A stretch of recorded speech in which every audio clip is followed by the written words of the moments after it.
Aku datang membuat perhitungan dengan seorang lelaki.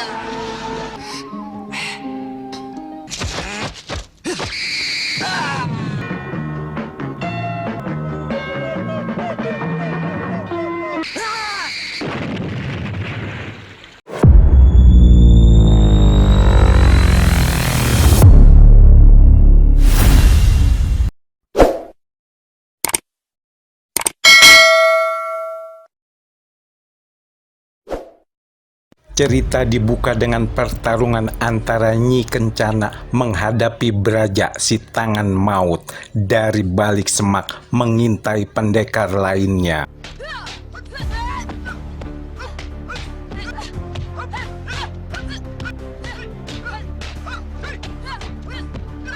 Tangan maut kemudian membuat rambut Nyi Kencana terkelupas dari kulit kepalanya. Braja lalu mengejar orang yang menyerangnya dari belakang tadi. Orang tersebut bernama Angkara yang berjuluk siluman pencabut nyawa. Duel sengit pun terjadi di atas tebing, saling serang dengan jurus-jurus yang mematikan. Naas, Braja terhempas terkena tendangan Angkara ke dalam jurang.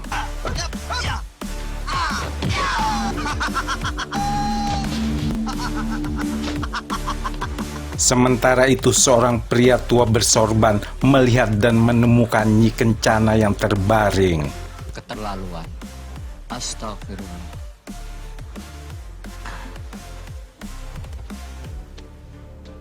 Setelah berhasil mengalahkan Braja, Angkara kemudian menyerang Sekar, istri dari Braja. Nampak juga sang anak bernama Dewi melihat pertarungan sang ibu.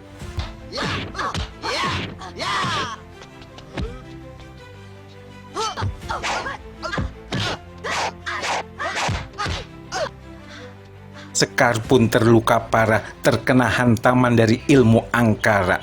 Pendekar dari rimba hitam ini lalu mengambil senjata rahasia dan membawa kabur Dewi. Dewi.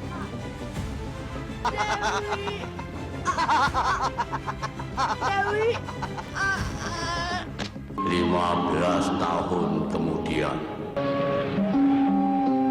Seorang pemuda bernama Panji sedang berlatih olah kanuragan. Sementara di sisi pantai yang lain terlihat pria tua dikeroyok oleh beberapa orang yang tak lain adalah para anak buah Angkara.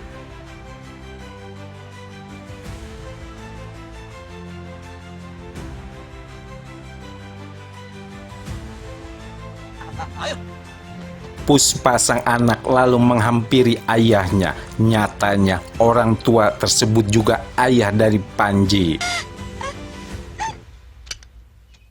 Puspa, Mereka kemudian menguburkan ayahnya. Panji yang murka bersumpah akan membalaskan dendam.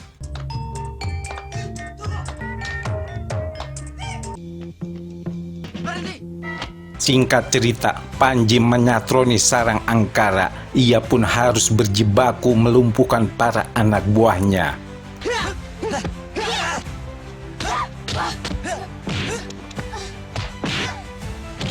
Panji lalu menerjang dan menyerang Angkara, namun ia sedikit terdesak.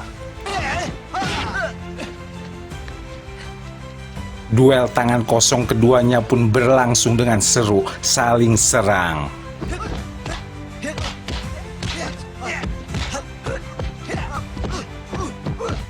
Naas, Panji terhempas terkena tendangan lawannya ini dan meluncur ke dasar jurang.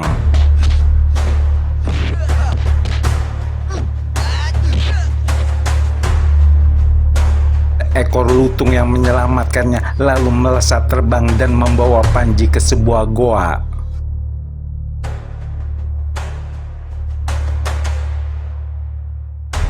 Di dalam goa duduk bersila seorang petapa yang tak lain adalah Braja, si tangan maut yang 15 tahun lalu juga terhempas ke jurang yang sama. Selama ini aku menunggu seorang murid. 10 tahun lebih aku menunggu. Akhirnya datang juga. Dan kau yang muncul. Panji pun kemudian diangkat murid oleh Braja dan berteman dengan lutung sakti tersebut. Kau sudah cukup maju, Panji. Karena keterbatasan melihat sang guru membuat Panji berniat mengobatinya dengan sebuah telur buaya putih. Telur buaya putih dapat membuat guru melihat lagi. Saya dan Lutung akan usahakan itu untuk guru. Sulit. Itu tidak gampang. Tidak aku izinkan. Namun tanpa seizin sang guru, Panji dan Lutung pun bersikeras mencari telur dari buaya putih tersebut yang terkenal mujarab. Yang penting guru bisa melihat kembali. Kau yakin kita bisa berhasil? Aku berusaha untuk memperoleh telur buaya tersebut. Di sisi lain, nampak juga dua orang wanita yang akan mencari telur sakti tersebut. Namun mereka diserang oleh segerombolan bertopeng.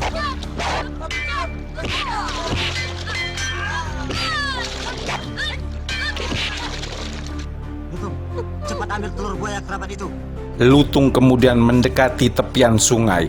Buaya putih tersebut menyemburkan asap dan api di dalam mulutnya, dan kemudian sebuah telur melayang ke arah Lutung. Sementara itu Panji sibuk menghadapi gerombolan bertopeng. Begitu juga dengan dua wanita pendekar di sisi lain.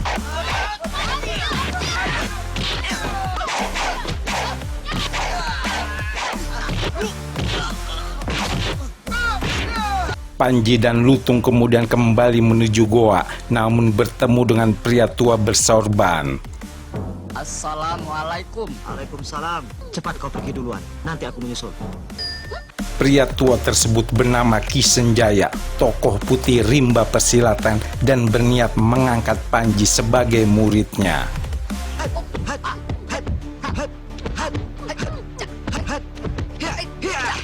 Kau pantas menjadi murid. Ayo berlutut, cepat, baru kukembalikan. Setelah berlutut tanpa sengaja, Ki Senjaya menyerahkan kembali telur tersebut. Hah, bagus. Akhirnya kau berlutut. Ini telur itu. Kalian berdua harus dihukum. Kalian telah melanggar nasihatku. Diam. Panji dan Lutung kemudian dihukum tapa brata oleh sang guru. Namun tiba-tiba telur di hadapannya bercahaya dan bergerak sendiri. Tuh, pegang itu. Lutung lalu memecahkan telur tersebut tepat di jidat Braja. Ajaib, tiba-tiba Braja si tangan maut ini bisa melihat kembali. Kita berhasil. Terima kasih, Lutung. Terima kasih, Panji. Berhasil! Beberapa hari kemudian, Panji pun pamit dan berniat kembali ke kampungnya untuk menemui adiknya, Puspa. Hati-hati bila berhadapan dengan Angkara. Baik, guru. Dia licik dan ganas. Kau boleh turun gunung sekarang, Panji. Di suatu tempat, nampak kembali dua pendekar wanita yang bernama Ratih dan Dia yang tempo hari keduluan oleh Panji untuk mendapatkan telur ajaib. Kita harus berhasil menemukan pohon lidah buaya. Betul, Rati. Mari. Namun untuk mendapatkan lidah buaya, mereka pun harus berhadapan dengan orang-orang yang menjaga pohon lidah buaya ajaib tersebut.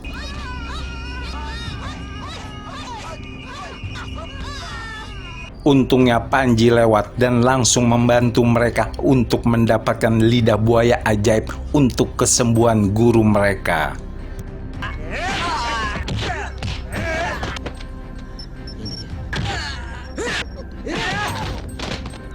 Terima kasih. Sementara itu, Puspa, adik dari Panji ini, nyatanya sudah diperistri oleh Durana secara paksa, seorang begundal kampung. Nah, Panji, Ada apa, Pak? Nak Puspa sudah dikawini secara paksa oleh Durana. Panji pun lantas mencari keberadaan Puspa ke rumah Durana. Sesampainya di tempat tersebut, anak buah Durana pun langsung mengepung Panji. Ayo serang! Tak butuh waktu lama, para kaki tangan Durana dengan mudah dilumpuhkan oleh pendekar muda ini. Dan saat yang sama, Puspa muncul dan meminta Panji untuk tak meneruskan aksinya tersebut. Jangan, Bang. Jangan. Dia adalah suamiku. Puspa,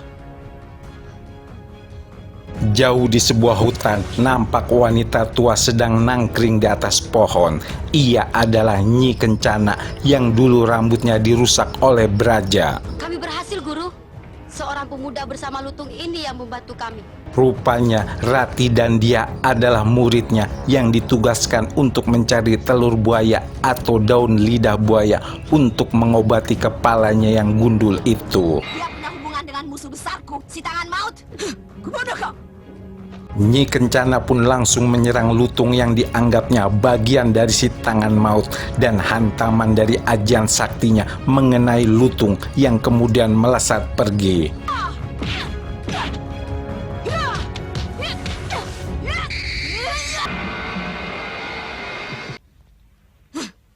Sementara itu, Puspa yang tertidur didatangi oleh Angkara yang akan menodainya.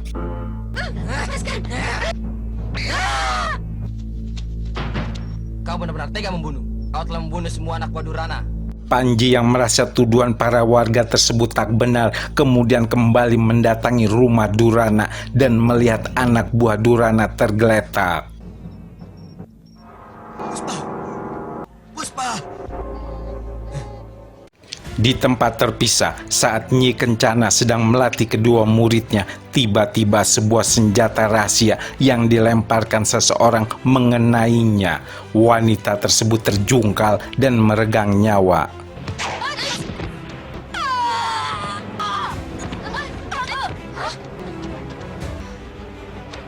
Biadab.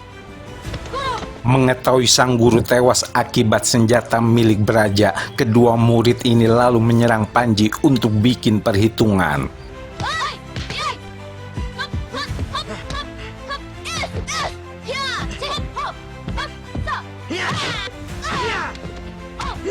Namun pertarungan mereka berusaha dihentikan oleh Ki Senjaya yang mengetahui akan masalahnya. Gurunya membunuh guru kami. Ini buktinya. Tidak mungkin. Saya tahu betul si tangan maut. Pasti ada yang mau memecah belah. Ki Senjaya yang melihat dunia persilatan semakin kacau lalu mendatangi Angkara dan berduel dengan siluman pencabut nyawa tersebut.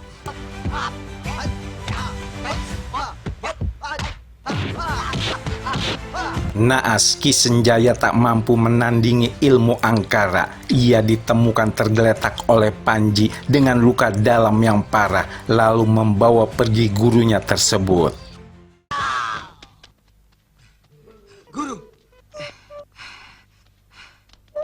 Braja pun tanpa sengaja bertemu kembali dengan Sekar, istrinya yang menghilang, dan saat yang sama muncul juga Angkara dan Dewi.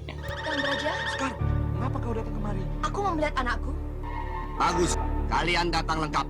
Braja lantas menerjang musuh bubuyutannya ini. Terjadilah duel seru dari kedua pendekar tersebut.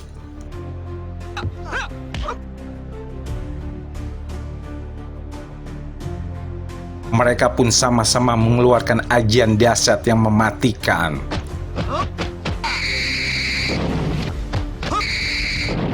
Braja nampak kewalahan menahan tubuh Angkara. Tiba-tiba muncul Rati dan dia yang menuntut balas atas kematian guru mereka.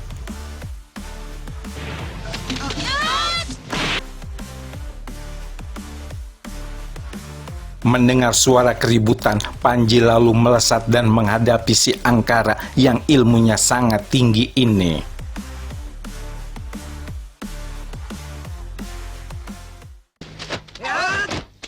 minggir kalian. Jurus demi jurus pun dikerahkan Panji untuk mencecar lawannya.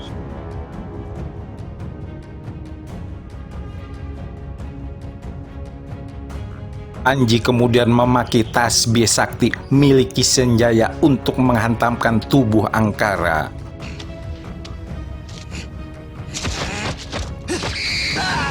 Akhirnya Angkara, si pendekar berjuluk siluman pencabut nyawa ini pun nyawanya tercabut dari raganya.